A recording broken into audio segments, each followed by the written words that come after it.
ಹಸಿರು ಪಥ ಹಸಿರು ಹೆಜ್ಜೆ ಎಂಬ ಘೋಷವಾಕ್ಯದ ಮೂಲಕ ನಾಡನ್ನು ಹಸಿರುಮಯವನ್ನಾಗಿಸುವ ವಿಶೇಷ ಕಾರ್ಯಕ್ರಮಕ್ಕೆ ಇವತ್ತು ಕಲಬುರಗಿ ಸಾಕ್ಷಿಯಾಯಿತು. ವನ ಮಹೋತ್ಸವ ಅಂಗವಾಗಿ ನಡೆದ ಕಾರ್ಯಕ್ರಮದಲ್ಲಿ ವರ್ಷಕ್ಕೆ ಕೋಟಿ ಸಸಿ ನೆಡುವ ಸಂಕಲ್ಪ ಮಾಡಲಾಯಿತು. ನಗರದ ಪಿಡಿಎ ಕಾಲೇಜಿನ ಹಿಂಭಾಗದ ಆವರಣದಲ್ಲಿ ಹಮ್ಮಿಕೊಂಡಿದ್ದ ವನ ಮಹೋತ್ಸವ ಕಲಬುರಗಿ ಹಸಿರು ಹೆಜ್ಜೆ ಕಾರ್ಯಕ್ರಮ ಜರುಗಿತು. ಈ ಕಾರ್ಯಕ್ರಮದಲ್ಲಿ ಎಐಸಿಸಿ ಅಧ್ಯಕ್ಷ ಮಲ್ಲಿಕಾರ್ಜುನ್ ಖರ್ಗೆ, ಕಲಬುರಗಿ ಉಸ್ತುವಾರಿ ಸಚಿವ ಪ್ರಿಯಾಂಕ್ ಖರ್ಗೆ ಹಾಗೂ ಅರಣ್ಯ ಸಚಿವ ಈಶ್ವರ್ ಖಂಡ್ರೆ ಭಾಗಿಯಾಗಿದ್ದರು.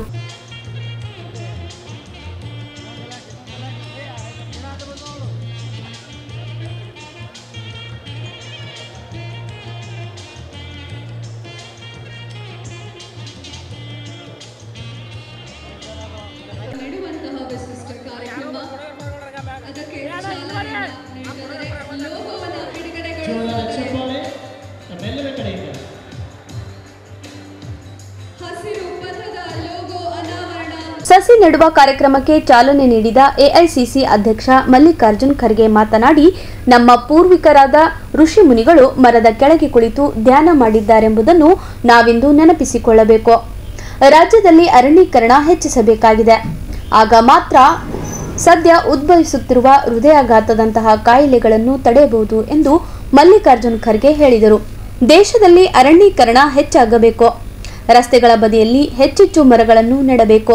ಮರ ಬೆಳೆಸಲು ಆಗದಿದ್ದರೆ ಅದನ್ನು ಕಡಿಯುವ ಹಕ್ಕು ಯಾರಿಗೂ ಇಲ್ಲ. ಅರಣ್ಯ ದುರುಪಯೋಗ ಮಾಡೋದು ನಿಲ್ಲಬೇಕಿದೆ ಎಂದು ಹೇಳಿದರು. ಅರಣ್ಯ ಸಚಿವ ಈಶ್ವರ್ ಖಂಡ್ರೆ ಮಾತನಾಡಿ, ಅರಣ್ಯ ಇಲಾಖೆಯಿಂದ ಆಯೋಜನೆ ಮಾಡಿರೋ ಈ ಕಾರ್ಯಕ್ರಮ ಕಲಬುರಗಿಯಲ್ಲಿ ಮಾಡಿದ್ದು ಖುಷಿಯ ವಿಚಾರ. ಈ ಹಿಂದೆ ಬೀದರ್ನಲ್ಲಿ ಮಾಡಲಾಗಿತ್ತು. ಇದೀಗ ಕಲಬುರಗಿಯಲ್ಲಿ 1,000 ಸಸಿಗಳನ್ನು ನೆಟ್ಟು ಪ್ರಾರಂಭಿಸಲಾಗುತ್ತಿದೆ. ಕಲ್ಯಾಣ ಕರ್ನಾಟಕ ಭಾಗದಲ್ಲಿ ಹೆಚ್ಚು ಸಸಿಗಳನ್ನು ನೆಡಲಾಗುತ್ತಿದೆ. ಈ 5 ಜಿಲ್ಲೆಗಳಲ್ಲಿ 5% ಮಾತ್ರ ಅರಣ್ಯ ಭಾಗವಿರುವುದರಿಂದ ಕಲಬುರಗಿಯಲ್ಲಿ 7 ಲಕ್ಷ ಎತ್ತರದ ಮರಗಳು ನೆಡಲಾಗುತ್ತಿದ್ದು, ಒಟ್ಟು 5 ಜಿಲ್ಲೆಗಳಲ್ಲಿ 28 ಲಕ್ಷ ಸಸಿಗಳನ್ನು ನೆಟ್ಟು ಆಗುತ್ತಿರುವ ಮಾಲಿನ್ಯ ಕಾಪಾಡುವ ಪ್ರಯತ್ನ ಮಾಡಲಾಗುತ್ತಿದೆ ಎಂದರು. ಅದೇನೇ ಇರಲಿ, ಸರ್ಕಾರದಿಂದ ರಾಜ್ಯದಲ್ಲಿ ಆಗುತ್ತಿರುವ ಮಾಲಿನ್ಯಕ್ಕೆ ತಡೆಗಟ್ಟಲು ಇದೀಗ ಹಸಿರು ಹೆಜ್ಜೆಗೆ ಸರ್ಕಾರ ಮುಂದಾಗಿದೆ. ಸರ್ಕಾರದಿಂದ ಪ್ರತಿ ವರ್ಷ 1 ಕೋಟಿ ಮರಗಳನ್ನು ನೆಡುವ ಗುರಿ ಹೊಂದಿದೆ. ಈ ನಿಟ್ಟಿನಲ್ಲಿ ಮನೆಗೊಂದು ಮರ, ಊರಿಗೊಂದು ವನ ಎಂಬ ಸವಾಲು ಯಶಸ್ವಿಯಾಗಬೇಕಾಗಿದೆ. ಮಹಾಜನ್ ಅಲ್ಲಂ ನಮ್ಮ ಮಹಾಜನ್ ಆಲಂ ಖಾನ್ ಅವರೇ ಹಾಗೂ ಶ್ರೀ ಯಲ್ಲಪ್ಪ ನಾಯ್ಕೋಡಿ ಅವರೇ ಮತ್ತು ಈ ವೇದಿಕೆಯ ಮೇಲೆ ಕುಳಿತಂತ ಎಲ್ಲ ಮಹನೀಯರೇ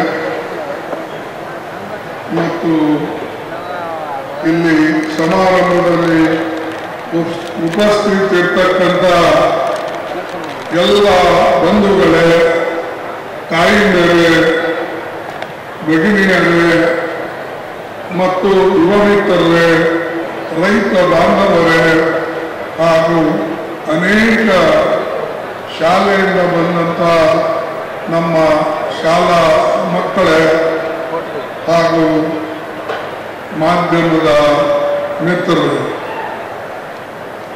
ನಾನು ಹೆಚ್ಚು ಮಾತನಾಡಕ್ಕೆ ಹೋಗೋದಿಲ್ಲ. ಕಾರಣ ನನಗೆ ಡೆಲ್ಲಿಗೆ ಪುನಃ ಹೋಗಬೇಕಾಗಿದೆ ಮತ್ತು ಈಗಾಗಲೇ ಈ ಒಂದು ವನಮಹೋತ್ಸವದ ವಿಶೇಷವಾದಂಥ ಇದರ ಮಹತ್ವ ಏನು,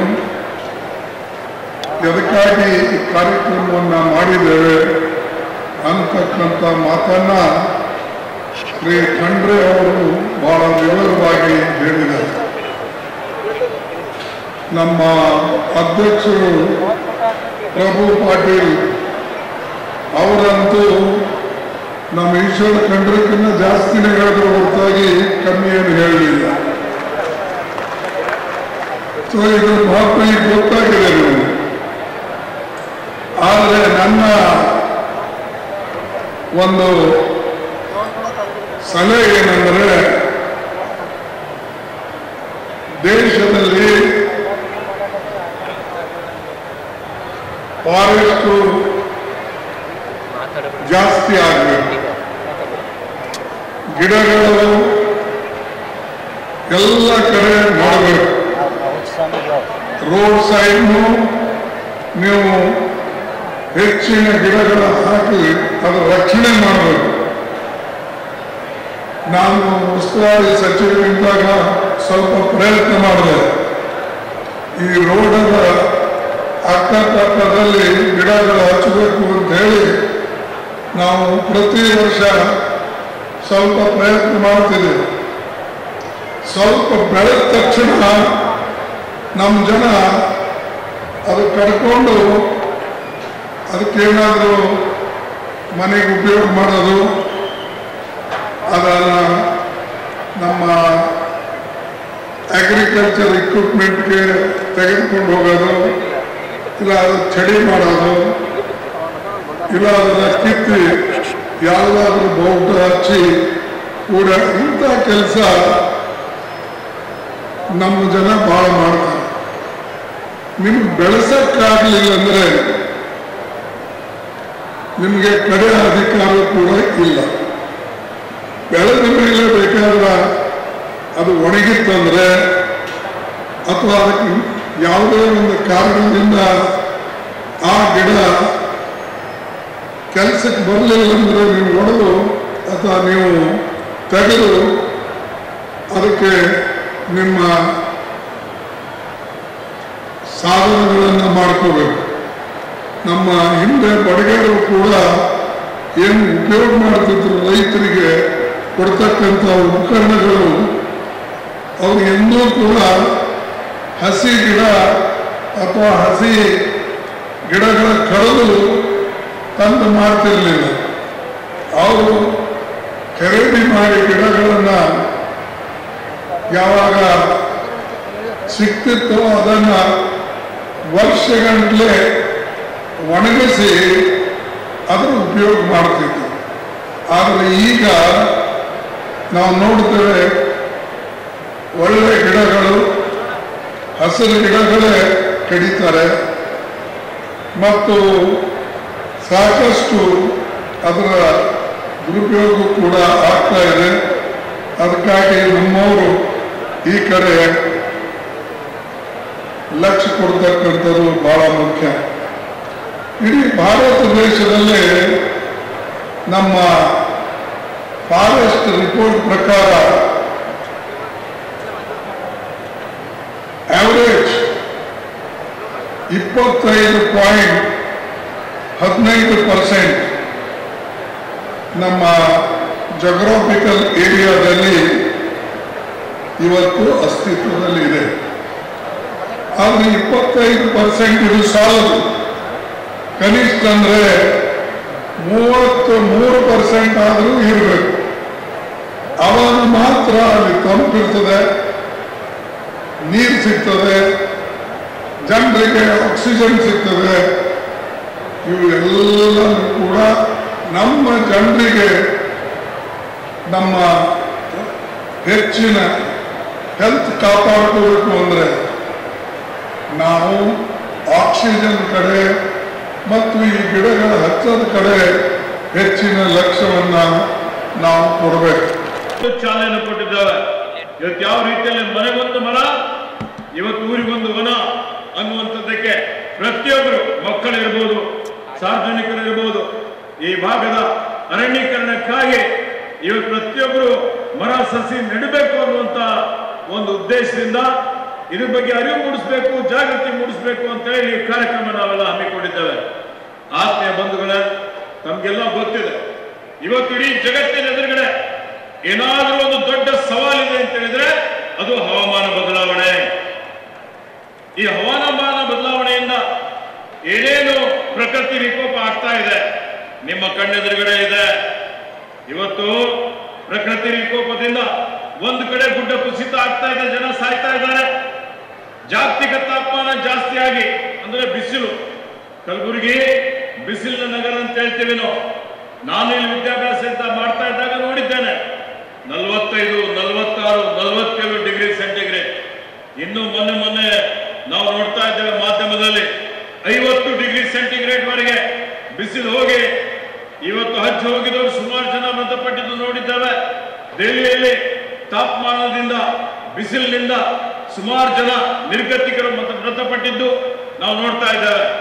ಹಾಗೆ ಇವತ್ತು ಪ್ರಕೃತಿ ವಿಕೋಪದಿಂದ ಯಾವಾಗ ಅತಿವೃಷ್ಟಿ ಆಗ್ತದೆ, ಅನಾವೃಷ್ಟಿ ಆಗ್ತದೆ, ಇವತ್ತು ಇದೇ ರೀತಿಯಲ್ಲಿ ಒಂದು ತಿಂಗಳಲ್ಲಿ ಬೀಳುವಂತ ಮಳೆ ಒಂದು ದಿವಸದಲ್ಲಿ ಬೀಳ್ತದೆ. ಎಲ್ಲಾ ರೈತರ ಬೆಳೆ ನಷ್ಟ, ಅನೇಕ ಸಂಕಷ್ಟ ಆಗ್ತದೆ. ಹೀಗಾಗಿ ಇವತ್ತು ನಾವೆಲ್ಲರೂ ಆಲೋಚನೆ ಮಾಡಬೇಕಾಗಿದೆ. ಎಲ್ಲಾ ಕಡೆ ಒಂದು ರೀತಿಯಲ್ಲಿ ಹೆಂಗೆ ಒಂದು ನಗರೀಕರಣ ಆಗ್ತಾ ಇದೆ, ಅಭಿವೃದ್ಧಿ ಆಗ್ತಾ ಇದೆ. ಈ ಅಭಿವೃದ್ಧಿ ಜೊತೆಯಲ್ಲಿ ನಾವೆಲ್ಲ ಏನು ನೈಸರ್ಗಿಕ ಸಂಪತ್ತು ಹಿಂದಿನ ನಮ್ಮ ಪೂರ್ವಿಕರು ಮಿತವಾಗಿ ಬಳಸ್ತಾ ಇದ್ರು, ನಾವು ಅದನ್ನು ದುರುಪಯೋಗ ಮಾಡ್ಕೊಳ್ತಾ ಇದ್ದೇವೆ. ಎಲ್ಲರಿಗೂ ಐಷಾರಾಮಿ ಜೀವನ ಬೇಕಾಗಿದೆ. ಕೈಗಾರಿಕೆಗಳು ಪಕ್ಕದಲ್ಲೇ ಬರ್ತವೆ. ಕೈಗಾರಿಕೆಗಳು ಹೊಗೆ ಸೂಸುವಿಕೆಯಿಂದ ಇವತ್ತೆಲ್ಲ ರೀತಿಯಲ್ಲಿ ನೀವು ನೋಡಿ, ಇವತ್ತು ಗಾಳಿಯಲ್ಲಿ ಮಾಲಿನ್ಯ ಇದೆ, ನೀರಿನಲ್ಲಿ ಮಾಲಿನ್ಯ ಇದೆ, ಆಹಾರದಲ್ಲಿ ಮಾಲಿನ್ಯ ಇದೆ. ಈ ಮಾಲಿನ್ಯದಿಂದ ಏನೇನು ಅನಾಹುತಗಳಾಗ್ತಾ ಇದ್ದಾವೆ, ಎಷ್ಟು ರೋಗಗಳು ಬರ್ತಾ ಇದೆ, ಆಲೋಚನೆ ಮಾಡಬೇಕಾಗ್ತದೆ. ಇತ್ತೀಚೆಗೆ 3 ವರ್ಷ ಕೆಳಗಡೆ ಕೊರೋನಾ ಬಂತು. ಕೊರೋನಾ ಮಹಾಮಾರಿ ಬಂದಂತ ಸಂದರ್ಭದಲ್ಲಿ ಇಡೀ ಜಗತ್ತು ತತ್ತರಿಸಿ ಹೋಗಿತ್ತು. ಆ ಸಂದರ್ಭದಲ್ಲಿ ಎಲ್ಲಕ್ಕಿಂತ ಹೆಚ್ಚಿನ ಜನ ಸತ್ತಿದ್ದು ಆಮ್ಲಜನಕ ಕೊರತೆಯಿಂದ. ಆಮ್ಲಜನಕ ಎಲ್ಲಿಂದ ಬರುತ್ತೆ? ಆಮ್ಲಜನಕ ಕೊಡುವಂಥದ್ದು ಮರಗಳು, ಗಿಡಗಳು. ಮರ ಗಿಡ ಯಾಕೆ ಬೇಕು ಅಂತ ಹೇಳಿದ್ರೆ, ಇದು ನಮಗೆ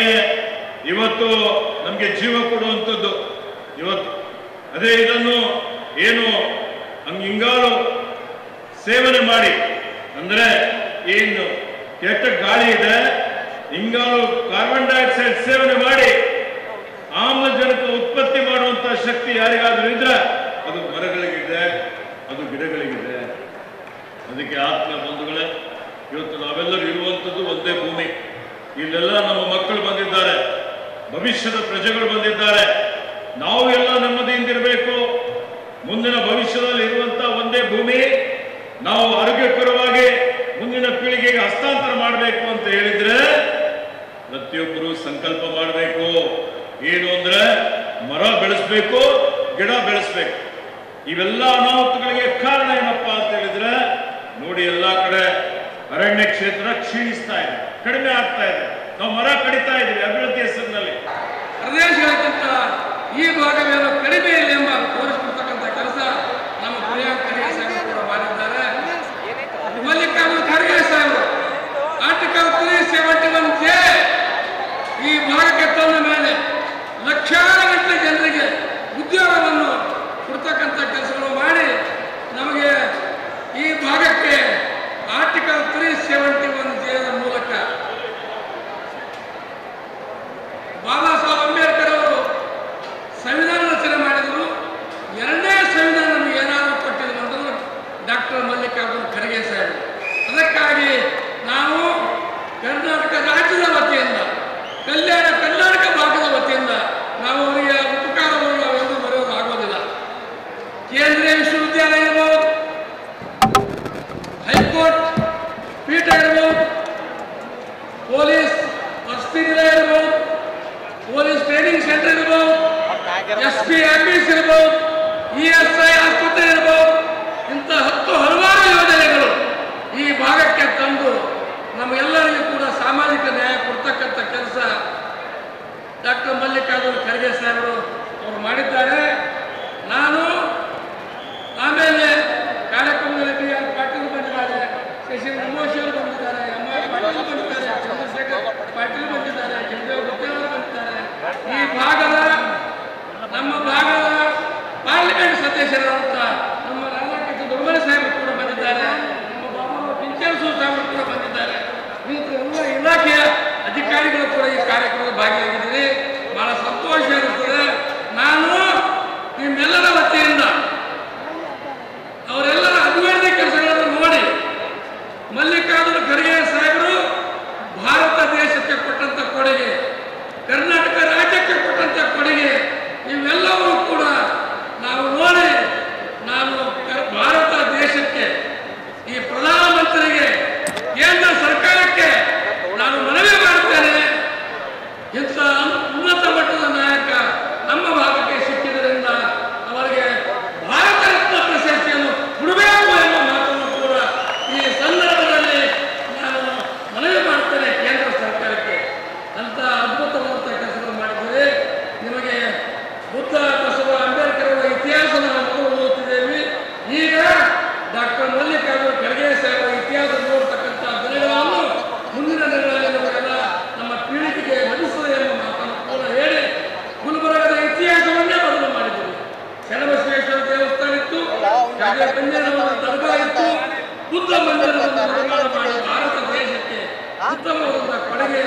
ಅಂತೇಳಿ ರಾಷ್ಟ್ರಪತಿಯಿಂದ ಅದನ್ನು ಅನಾವರಣ ಮಾಡಿಸುವಂತ ಕೆಲಸ ಮಾಡಿ ಈ ಭಾರತ ದೇಶಕ್ಕೆ ಒಂದು ಇಡೀ ಭಾರತ ದೇಶ ತಿಳಿದುಕೊಂಡು ಈ ಬುದ್ಧ ಮಂದಿರ ನಿರೀಕ್ಷೆ ಮಾಡ್ತಕ್ಕಂಥ ಕೆಲಸವನ್ನು ಮಾಡಿದ್ದೇನೆ. ಮುಂದಿನ ದಿನಗಳಲ್ಲಿ ಈ ಭಾಗದಲ್ಲಿ ಇನ್ನೂ ಹೆಚ್ಚಿನ ಕೆಲಸಗಳನ್ನು ಮಾಡಲಿ. ಭಾರತ ದೇಶ ನಮ್ಮೆಲ್ಲರ ಆಶೆ ಇದೆ. ನಾವು AICC ಅಧ್ಯಕ್ಷರಾಗಿದ್ದೀರಿ, ಪಾರ್ಲಿಮೆಂಟ್ನಲ್ಲಿ ವಿರೋಧ ಪಕ್ಷದ ನಾಯಕರಾಗಿದ್ದೀರಿ. ಈ ಭಾಗದ ಧ್ವನಿ ಎತ್ತಿ ಭಾರತ ದೇಶಕ್ಕೆ ಒಬ್ಬ ಉತ್ತಮವಾದಂಥ ವ್ಯಕ್ತಿತ್ವ ಉಳ್ಳಂಥ ಬುದ್ಧ, ಬಸವ, ಅಂಬೇಡ್ಕರ್ ಅವರ ಹೆಸರು ನೆನಪು ಮಾಡತಕ್ಕಂಥ ರೀತಿಯಲ್ಲಿ ತಾವು ಇದ್ದೀರಿ ಸರ್. ಮುಂದಿನ ದಿನಗಳಲ್ಲಿ ಕೂಡ ಈ ಭಾರತ ದೇಶದ ಪ್ರಧಾನಮಂತ್ರಿ ಆಗಬೇಕು, ನಮ್ಮ ರಾಷ್ಟ್ರಪತಿ ಆಗಬೇಕೆಂಬ ಭಾವನೆಯೂ ಕೂಡ ನಮ್ಮಲ್ಲಿದೆ. ಅದನ್ನು ದೇವರು ನಿಮಗೆ ಕರುಣಿಸಲಿ, ಭಗವಾನ್ ಬುದ್ಧನ ತಮಗೆ ಕರುಣಿಸಲಿ ಎಂಬ ಮಾತನ್ನು ಕೂಡ ಹೇಳಿ ಈಶ್ವರ ಖಂಡ್ರೆಯವರು ಕೂಡ ನಾವು ಉತ್ತಮವಾದ ಕೆಲಸಗಳು ಮಾಡಿದ್ದೇನೆ. ನಿಮಗೂ ಕೂಡ ನಮಸ್ಕರಿಸಿ ನಾನು 4 ಮಾತು ಮುಗಿಸ್ತೇನೆ. ಜೈ ಹಿಂದ್, ಜೈ ಕರ್ನಾಟಕ. ನಾನು ಈಶ್ವರ ಖಂಡ್ರೆ ಅವರಿಗೆ ವಿನಂತಿ ಮಾಡ್ಕೋತೇನೆ, ಪ್ರಿಯಾಂಕಾ ಖರ್ಗೆ ಅವರಿಗೆ ವಿನಂತಿ ಮಾಡ್ಕೋತೇನೆ, ನೀವು ಸರ್ಕಾರದಲ್ಲಿ ಒಂದು ಕಾನೂನಿನ ತಿದ್ದುಪಡಿ ತಂದು ಏನು ಭೂ ಸುಧಾರಣೆ ಕಾಯ್ದೆಯಲ್ಲಿ ಅರಣ್ಯವನ್ನು ಕಂಪಲ್ಸರಿಯಾಗಿ ಕಡ್ಡಾಯವಾಗಿ ಹಚ್ಚುವಂತ ಕಾನೂನನ್ನು ತರಬೇಕು ಅನ್ನುವಂಥ ವಿನಂತಿಯನ್ನ ಮಾಡ್ಕೊತಾ ಇದ್ದೇವೆ. ಬಂಧುಗಳೇ, ಇವತ್ತು ಜಗತ್ತಿನಾದ್ಯಂತ ಈ ಸಮಸ್ಯೆ ಉದ್ಭವವಾಗಿದೆ. ಪ್ಯಾರಿಸ್ನಲ್ಲಿ ಇಡೀ ಎಲ್ಲ ದೇಶದ ಎಲ್ಲ ಜಗತ್ತಿನ ಎಲ್ಲ ದೇಶಗಳು ಸೇರಿ ನಾವು ಒಪ್ಪಂದಕ್ಕೆ ಬಂದಿವೆ, ತಾಪಮಾನವನ್ನು ಇಳಿಸ್ತೀವಿ ಅಂತ ಹೇಳಿ. ಆದರೆ ತಾಪಮಾನವನ್ನು ಇಳಿಸ್ಲಿಕ್ಕೆ ಆಗ್ತಾ ಇಲ್ಲ. ದಿನದಿನಕ್ಕೆ ಕಲಬುರಗಿಯಲ್ಲಿ 40, 43, 44, 45 ಬಿಸಿಲು ಜಾಸ್ತಿ ಆಗ್ತಾ ಇದೆ. ಇದರಿಂದ ಅನೇಕ ಅಪಾಯಗಳು ಕೂಡ ಆಗಿದ್ದಾವೆ. ಇಂಥ ಸಂದರ್ಭದಲ್ಲಿ ಇವತ್ತು ನಾವೆಲ್ಲರೂ ಕೂಡ ಒಂದು ಆಂದೋಲನದ ರೂಪದಲ್ಲಿ ಮರಗಳನ್ನು ಹಾಕುವಂಥ ಕೆಲಸವನ್ನು ನಾವು ಮಾಡೋಣ. ಇವತ್ತೇನು ನಮ್ಮ ದೇಶದಲ್ಲಿ ಅಪ್ಪು ಚಳವಳಿಯನ್ನು ಸುಂದರಲಾಲ್ ಬಹುಗುಣ ಅವರು ಬಹಳ ದೊಡ್ಡ ಪ್ರಮಾಣದಲ್ಲಿ ಮಾಡಿದರು. ಇಲ್ಲಿ ಕರ್ನಾಟಕದಲ್ಲಿ ನಂಜುಂಡಸ್ವಾಮಿ ಅವರು ಮರಗಳ ಕಡಿಯೋದ್ರ ವಿರುದ್ಧ ಆಂದೋಲನ ಮಾಡಿದರು. ಇವತ್ತು ಕೂಡ ನಾವು ಹೇಳ್ತಾ ಇದ್ದೇನೆ ಈಶ್ವರ ಖಂಡ್ರೆ ಅವರಿಗೆ, ದಯಮಾಡಿ ಅಕೇಶಿಯ ಗಿಡಗಳನ್ನು ತಾವು ಹಚ್ಚಲಿಕ್ಕೆ ಪರವಾನಗಿ ಕೊಡಬಾರ್ದು, ಇದು ಅಪಾಯಕಾರಿ ಗಿಡ ಅಂತ ಹೇಳಿ ಸಾಬೀತಾಗಿದೆ ಇಂಡಿಯನ್ ಇನ್ಸ್ಟಿಟ್ಯೂಟ್ ಆಫ್ ಸೈನ್ಸಿಂದ. ದಯಮಾಡಿ ಅಕೇಶಿಯ ಗಿಡಗಳನ್ನು ಹಚ್ಚೋದಕ್ಕೆ ತಾವು ಅವಕಾಶ ಮಾಡಿಕೊಡಬಾರ್ದು ಅಂತ ಹೇಳ್ತಾ, ಗಂಗಾ ನದಿ ಬಚಾವಕ್ಕಾಗಿ JD ಅಗ್ರವಾಲ್ ಅನ್ನೋಂಥವ್ರು ಜೀವನ ಕೊಟ್ಟರು. ಈ ಹೋರಾಟ ನಿರಂತರವಾಗಿ ನಡೀತಾ ಇದೆ, ನಿಸರ್ಗವನ್ನು ಬರೆಸುವಂತ. ಹಾಗಾಗಿ ಇವತ್ತು ನಾವು ಹೆಚ್ಚಿಗೆ ಮಾತಾಡಿದೆ ಗಾಂಧೀಜಿಯವರು ಒಂದು ಮಾತನ್ನು ನೆನಪು ಮಾಡ್ಕೋತೀನಿ.